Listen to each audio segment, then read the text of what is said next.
जय भीम। मैं सतीश कुमार सिंह यादव जो विधानसभा का सदस्य निर्वाचित हुआ हूं, ईश्वर की शपथ लेता हूं कि मैं विधि द्वारा स्थापित भारत के संविधान के प्रति सच्ची श्रद्धा और निष्ठा रखूंगा। मैं भारत की प्रभुता और अखंडता अक्षुण्ण रखूंगा तथा जिस पद को मैं ग्रहण करने वाला हूं उसके कर्तव्यों का श्रद्धा पूर्वक निर्वहन करूंगा। जय भीम, जय संविधान, जय रामगढ़ की जनता। नमस्कार, क्या हाल चाल है? सब ठीक हैं? बहुत बढ़िया। अपना और अपने को ख्याल रखो और जब टाइम मिले तो वीडियो जरूर देखो। देसी देख, बिगर ब्रेक, पकड़ लाग लपेट, बिल्कुल देसी अंदाज में। मैं विपिन बेबाक और मेरे साथ पत्रकार शादाब रिजवी। धन्यवाद बेबाक जी। जय हिंद, जय भीम, सत श्री अकाल, आदाब। मेरा नाम है शादाब। शादाब रिजवी, आज कैसे ढीले से क्या ठंड मान रहे हो? हाँ, सर्दी तो हो ही रही है। सर्दी का तो भाई मौसम आ चुका है, लेकिन सर्दी नहीं मान रहे हम। अच्छा, सर्दी नहीं मान रहे? हम प्रदूषण से इस टाइम जो है परेशान हैं। प्रदूषण से भयभीत हैं दिल्ली वाले, एनसीआर वाले लोग। सर्दी नहीं मान रहे हैं, प्रदूषण मान रहे तो हैं। ऐसे तो कृपा बनी रहेगी, डंकावीर की कृपा आप पे बनी रहेगी। लेकिन अब खबर सवाल सुन लो और सवालन के जवाब दो। दर्शकों को बड़ी बेसब्री से इंतजार कर रहे हैं दर्शक। बिल्कुल। पिंटू यादव बिहार के अकेले बसपा के नेता विधायक पिंटू यादव पहुंचे हैं विधानसभा। शपथ लेने से पहले उन्होंने एक बयान दिया और वो बयान बहुत ज़्यादा वायरल है। पिंटू यादव ने कही है कि मीडिया अफवाह उड़ा रही है बसपा के बारे में। मैं कहीं जाने वाला नहीं हूँ, कहीं हिलने वाला नहीं हूँ। जब तक मैं जिंदा रहूँगा बसपा में रहूँगा, बसपा से कहीं जा नहीं सकूँ। बहन जी के आदेश के अलावा मोर का एगो आदेश मानना ही नहीं है जीवन में। सबसे पहली बात तो यह है कि तमाम मुद्दतों बाद विधानसभा में जय भीम का नारा गूंजा है। और जय भीम कहने वाले वहाँ पर जो योद्धा हैं वो हैं सतीश यादव और पिंटू भैया। तो अगर बहुजन समाज के कोई व्यक्ति चुन करके जाते हैं, मायने ये नहीं रखता कि बहुजन समाज के व्यक्ति वहाँ पर चुन करके गए हैं तो हम लोगों को खुशी होगी। आप देखिए कि जब बहुजन समाज पार्टी का नेता बहुजन विधानसभा में चुन करके जाता है, ऐसा बहुजन समाज का व्यक्ति जाता है जो बहुजन समाज पार्टी से जुड़ा हुआ है, जो असली अम्बेडकरवादी विचारधारा से जुड़ा हुआ है, जो असली मान्यवर साहब कांशीराम के आदर्शों पर चलता है, जब वो चुन करके जाता है तब वो वहाँ पर जा करके भी जय भीम का उद्घोष करता है। हालांकि बहुत सारे बहुजन समाज के नेता गए हैं, रामविलास पासवान भी गए हैं, चिराग पासवान भी गए हैं, जीतन राम मांझी भी गए हैं, रामदास अठावले भी गए हैं। और आप देखिए कि उदित राज जब कभी कांग्रेस से भी चुन करके गए थे, कभी अब भाजपा से चुन करके गए हैं। रामदास अठावले पहले कांग्रेस से चुन करके गए थे, अब भाजपा से चुन करके गए हैं। लेकिन वो शायरी तो पढ़ते हैं जा करके और अपनी अटपटी शायरी के लिए। चंद्रशेखर का नाम लेना भूल गए, वो तो लोकसभा गए हैं। चंद्रशेखर भी हैं। बहुत सारे नेता ऐसे हैं जो बहुजन समाज से आते हैं, चुन करके गए हैं, लेकिन वो वहां जा करके शपथ के समय में जय भीम बोलना भूल गए। यहाँ पर जब सड़कों में उतरते हैं, सड़कों पर जब पब्लिक के बीच में उनको होना होता है तो जनता को भ्रमित करने के लिए, जनता को बहकाने फुसलाने के लिए जय भीम के नारे का सहारा लेते हैं। लेकिन जब चुन करके संसद पहुंच जाते हैं, जब चुन करके विधानसभा पहुंच जाते हैं, विधान परिषद पहुंच जाते हैं, राज्यसभा पहुंच जाते हैं, तब वो जय भीम का नारा भूल जाते हैं। तो ये समाज के लिए बड़ी विडंबना का एक विषय है। लेकिन पिंटू यादव और सतीश यादव और पिंटू भैया ने ये दिखा दिया कि वो अगर चुन करके गए हैं तो उन्हें आज भी जय भीम का ही उद्घोष करना है। जो सड़कों पर जय भीम का उद्घोष कर रहे थे, मीडिया पे भी सवाल उठाए उन्होंने। मीडिया पे भी सवाल उठाए। मीडिया पर तो सवाल वो संसद से पहले सड़क में भी उठा चुके हैं, विधानसभा से पहले वो सड़क में भी सवाल उठा चुके हैं। और उन्होंने आकर के बताया था इस देश के अंदर एक मीडिया ऐसी हमारे बीच में है जो बड़ी बेशर्म है। और उन्होंने कहा कि क्या तुम्हें शर्म नहीं आती मीडिया वालों? जिस तरीके की खबरें आप फैलाने का काम करते हो, जिस तरीके का झूठ आप परोसने का काम करते हो, क्या आपके अंदर से बिल्कुल इंसानियत खत्म हो चुकी है? इस तरीके के सवाल उन्होंने दागे थे मीडिया के ऊपर। मीडिया के बारे में उन्होंने ये कहा कि बिल्कुल बेशर्म हो चुकी है मीडिया, कुछ भी दिखा देती है। इस्तीफे की बात दिखा दी और वो ये कह रहे हैं कि मेरे इस्तीफे की बात दिखा दी और मुझे पता नहीं। मुझे ये दिखा दिया कि बहुजन समाज पार्टी की सदस्यता समाप्त कर चुके हैं, वो छोड़ चुके हैं, लेकिन मुझे पता नहीं। इसलिए शर्म से डूब मरो ऐसे मीडिया कर्मियों, ऐसे पत्रकारों के लिए, ऐसे चैनलों के लिए। उन्होंने कहा कि भाई तुम्हें शर्म आनी चाहिए। इस देश के अंदर अगर बहुजन समाज का व्यक्ति है और सच्चा अम्बेडकरवादी है और अगर सच्ची तरीके से मान्यवर साहब कांशीराम के आदर्शों पर चलने वाला है तो वो बहुजन समाज पार्टी के साथ ही रहेगा। बहुजन समाज पार्टी का दामन नहीं छोड़ सकता। ये उन्होंने संदेश दिया है मीडिया वाले। बात भी बिल्कुल स्पष्ट कही है उन्होंने कि मैं आजीवन मरते दम तक बसपा में रहूंगा और बहन जी के सानिध्य में रहूंगा। बिल्कुल, बहुत सारे ऐसे नेता हैं जो शुरुआत से लेकर के उनकी जो है बचपन से लेकर के जवानी से लेकर के और वो उस दहलीज पे आ चुके हैं, जीवन की अपनी जो अंतिम दहलीज होती है बुजुर्गी में आ चुके हैं, लेकिन वो बहुजन समाज पार्टी का दामन नहीं छोड़ पाए कभी भी। उन्होंने कहा कि ये विचारधारा वो विचारधारा है जो मान्यवर साहब कांशीराम के आदर्शों पर चलती है। ये विचारधारा ही सच्ची असली विचारधारा है जो बाबा साहब भीमराव अम्बेडकर को उनके मिशन को आगे बढ़ाने का काम कर रही है और उनको सच्ची श्रद्धांजलि दे रही है। तो इसलिए बहुत सारे बहुजन समाज पार्टी के ऐसे नेता हैं विभाग जी जो बहुजन समाज पार्टी नहीं छोड़ पाते हैं। वो सीधा कहते हैं कि मरने के बाद ही शायद छूट सकती है। साहब रिजवी SIR की प्रक्रिया लगातार चालू है और लगभग 30 से ज़्यादा BLO अपनी जान गंवा चुके हैं, लेकिन सरकार का एक भी लफ्ज़, सरकार के किसी मंत्री का एक भी लफ्ज़ या चुनाव आयोग की तरफ से कोई भी प्रतिक्रिया उस पर बिल्कुल नहीं आई है। आप लोग और मीडिया तो 30 लोग बता रहे हैं, मैं तो शुरू से ही 70 लोग बता रहा हूं। अब तक जो है 69 लोग चपेट में आ चुके थे, 70वीं गिनती शुरू हो चुकी है। 70 से ज्यादा लोग हो चुके हैं जो इस SIR को लेकर के, इस SIR से परेशान होकर के, इस SIR से त्रस्त होकर के अपनी जीवन लीला को समाप्त कर चुके हैं।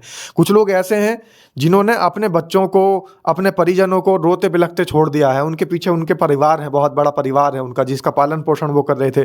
तो ऐसे शिक्षकों पर, जिन पर पहले ही आरोप लगाए जा रहे हैं कि वो शिक्षा नीति भी अपनी सही तरीके से काम नहीं कर पा रहे हैं, शिक्षा बच्चों को सही नहीं दे पा रहे हैं, एक तो उनके ऊपर ये आरोप थे। अब इस सरकार ने निरंकुशता दिखाते हुए तानाशाही का अपना खुद का जो इनका अपना प्रोपगेंडा है वो थोपते हुए इन BLO को मौत के घाट उतारने का काम किया है। वो खुद की अपनी जीवन लीला समाप्त नहीं कर रहे हैं। जितने भी BLO हैं वो अपनी जीवन लीला अपने आप समाप्त नहीं कर रहे हैं। ये तानाशाह सरकार और ये अघोषित इमरजेंसी का दौर है जो उनको मरने पर मजबूर कर रहा है। उनकी तरफ उनकी अनदेखी जो की जा रही है BLO के लिए, एक तरीके से तो उन्होंने इतना बड़ा, आप जो देखते होंगे ना कि जो बहुत बड़े नीट के पेपर होते हैं या बहुत बड़े बड़े जो एग्ज़ाम होते हैं, प्रवेश परीक्षाओं के अंदर जिस तरीके का एक एग्ज़ाम पेपर दे दिया जाता है, उससे भी भारी काम BLOs को दे दिया गया है। अभी आप देखिए, समाजवादी पार्टी के तमाम मंचों से ये आवाज़ उठी थी कि भारतीय जनता पार्टी के बड़े से बड़े नेता उठ करके आइएगा और ये जो BLO को फॉर्म भरने के लिए दिया गया ये आप भर के दिखा दीजिएगा। तो कोई भारतीय जनता पार्टी का नेता सामने नहीं आया था। बहुत सारे ऐसे भी पार्टी के लोग हैं जिन्होंने कहा, बहुजन समाज पार्टी के आप देखिए, आज का आपका देखिएगा कि वहां पर जो पश्चिम उत्तर प्रदेश के अंदर सहारनपुर है, वहां पर शमसुद्दीन राइन के साथ में बहुत सारे बहुजन समाज पार्टी के कार्यकर्ता बैठे हुए नजर आ रहे हैं। बहुजन समाज पार्टी कैंपिंग कर रही है। बहुजन समाज पार्टी जगह जगह कैंप लगा करके अपने बड़े बड़े कार्यकर्ताओं को, बड़े पदाधिकारियों को भेज करके जनता के हित में काम करने का काम कर रही है। और वो जनता के हित में काम नहीं कर रही है, बहुजन समाज के हित में काम नहीं कर रही। जो BLO हैं वो चाहे जिस समाज के हों, उनके हितों के लिए भी काम कर रही है। बसपा ने अपने तमाम सिपाही छोड़ दिए हैं। बसपा ने अपने तमाम सिपाही, अपने तमाम योद्धा, तमाम क्रांतिकारी, तमाम पदाधिकारी, तमाम कार्यकर्ता क्षेत्र के अंदर भेज दिए हैं कि जाइए, जितने BLO परेशान है उनकी मदद कीजिए, जितनी जनता परेशान है उनकी मदद कीजिए। क्योंकि इस तानाशाही सरकार से अगर आपको कहीं ना कहीं लोहा लेना है तो इनके खिलाफ जा करके जनता के साथ में बैठ करके, BLO के साथ में बैठ करके उनका सहयोग करना पड़ेगा। अच्छा, सनातनियों को लेके भी एक बहुत बड़ी खबर आ रही है। सनातनियों को लेके एक जो बड़ी खबर है वो है दिल्ली से। RSS का जो हेडक्वार्टर है, हेडक्वार्टर पे RSS पे पार्किंग की जगह कम है और पार्किंग की जगह कम होने के कारण 1400 साल पुराना एक मंदिर, उसे तोड़ने की प्रक्रिया चालू हो गई है।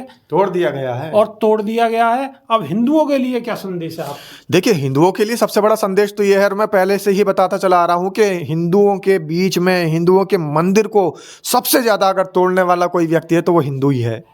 ये अब मुगलों का नाम लेकर के जो RSS के लोग हैं, ये अपने फायदे के लिए मंदिर तोड़ने का काम पहले से ही करते चले आ रहे हैं। इनका आज का काम नहीं है।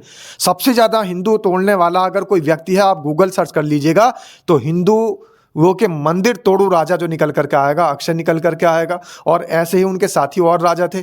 2 ये राजा हैं जिसने सबसे ज्यादा हिंदुओं के मंदिर तोड़ने का काम किया है, और वो दोनों मनुवादी विचारधारा के थे। और ये तो सनातन की बात करते हैं, ये तो सनातन की बात करते करते तीसरी बार यशस्वी प्रधानमंत्री, तीसरी बार प्रधानमंत्री बने। सनातन की बात करने वाले लोगों ने आज तक सनातन वालों को दिया क्या है? सिर्फ उनके हाथ में झंडा थमा दिया, उनको मरने के लिए छोड़ दिया। झंडे में डंडा भी है। आप देखिए, बहराइच वाला झंडे में डंडा लेकर के तो गया था लड़का, और दूसरे धर्म का झंडा उतारने के लिए गया था जिसको मौत के घाट उतार दिया गया। आप देखिए, रामजीलाल सुमन के घर किनको उतारा गया था? कौन लोग थे वो? झंडे में डंडा लेने वाले तो लोग थे जो पहुंच गए थे आगजनी करने के लिए, तोड़फोड़ करने के लिए। आप देखिए, इस देश के अंदर जहां भी दंगा भड़कता है, जहां पर भी आपसी सौहार्द खत्म करने की बात होती है, जहां भी गंगा जमुनी तहजीब को बट्टा लगाने की कोशिश की जाती है, जहां भी इस देश का माहौल खराब करने की कोशिश की जाती है, वहां सनातनी तो निकल करके आ रहे हैं। और ये कौन से सनातनी है? ये वो सनातनी है जो भगवान श्री राम को मानने वाले हैं, लेकिन भगवान श्री राम की मर्यादा मर्यादा को ये भूल जाते हैं।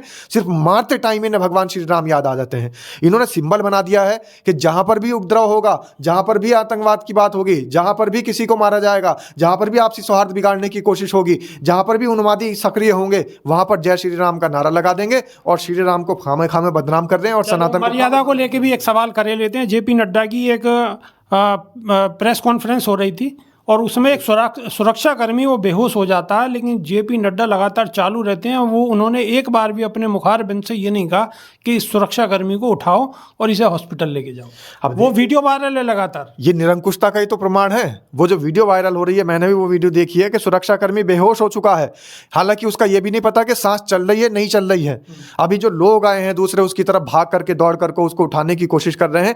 मंच पर जेपी नड्डा ही छोड़िए आप, जेपी नड्डा तो चलिए ठीक है माइक पर भाषण दे रहे थे, वो तो शीर्ष नेतृत्व है भारतीय जनता पार्टी का, वो तो किसी को देखते ही नहीं है। भारतीय जनता पार्टी अनदेखा करते हैं इस पूरे देश के लोगों को। लेकिन आप देखिए भारतीय जनता पार्टी के जो और नेता थे जो साइड में बैठे थे, जिन नेताओं के सामने ये घटना घटित हुई है, उन नेताओं ने भी तो उठ करके ये तलक्का उनको गवारा नहीं हुआ कि उठ करके देख ले कि एक सुरक्षाकर्मी गिर चुका है, वो मरा है या जिंदा है। ये तक भी देखना उनको गवारा नहीं हुआ। क्यों? क्योंकि अगर वो करके देखते तो कहीं ऐसा ना हो जाए भारतीय जनता पार्टी का जो जहर घोल रहे थे जेपी नड्डा, वो जहर लोगों के बीच में कम चला जाए। जहर पूरा जाना चाहिए। इन लोगों का फोकस ही रहता है, जहर में कोई रियायत नहीं होनी चाहिए, नहीं होनी चाहिए। कोई मरे कोई कटे। आप देखिए जिस तरीके से बिहार से लोग आ रहे थे, बहुजन समाज के तमाम लोग छठ पूजा पर आ रहे थे, दीपावली पर आ रहे थे और हमारे देश के बड़े लोकतंत्र के महाउत्सव पर आ रहे थे वोट डालने के लिए, ट्रेन हादसे में मारे गए। किसको क्या असर पड़ा? कौन गया उनके घर देखने? कौन गया उनको मुआवजा देने? कौन गया उनके परिजनों को संभालने? कोई नहीं जाता है। इनको सिर्फ और सिर्फ राजनीति से मतलब है और इनको सिर्फ सत्ता से मतलब है। किसी भी तरीके से सत्ता पर काबिज होना है और सत्ता चलती रहनी चाहिए, दुनिया जाए भाड़ में। यानी कि बीजेपी को सिर्फ सत्ता की जरूरत है, तो सत्ता से ही मतलब है। इनको कई चीज़ से कोई मतलब नहीं है, कोई लेना देना नहीं है। जो बसपा सुप्रीमो बहन मायावती कहने के साम दाम दंड भेद, इन्हें चारों नीति अपनानी पड़े, लेकिन सत्ता नहीं जानी चाहिए। जीते वारो जियो, चाहे मरने वारो मनो। इन्हें कोई कायदे कछु लेना देना नहीं है, इनकी सत्ता बरकरार रहनी चाहिए। तो बहुत बहुत धन्यवाद सादाब रिजवी। बिल्कुल। जय हिंद, जय भीम, जय संविधान। देशी देख फिगर ब्रेक पकड़ लाग लपेट, बिल्कुल देशी अंदाज में। बहुत बहुत धन्यवाद।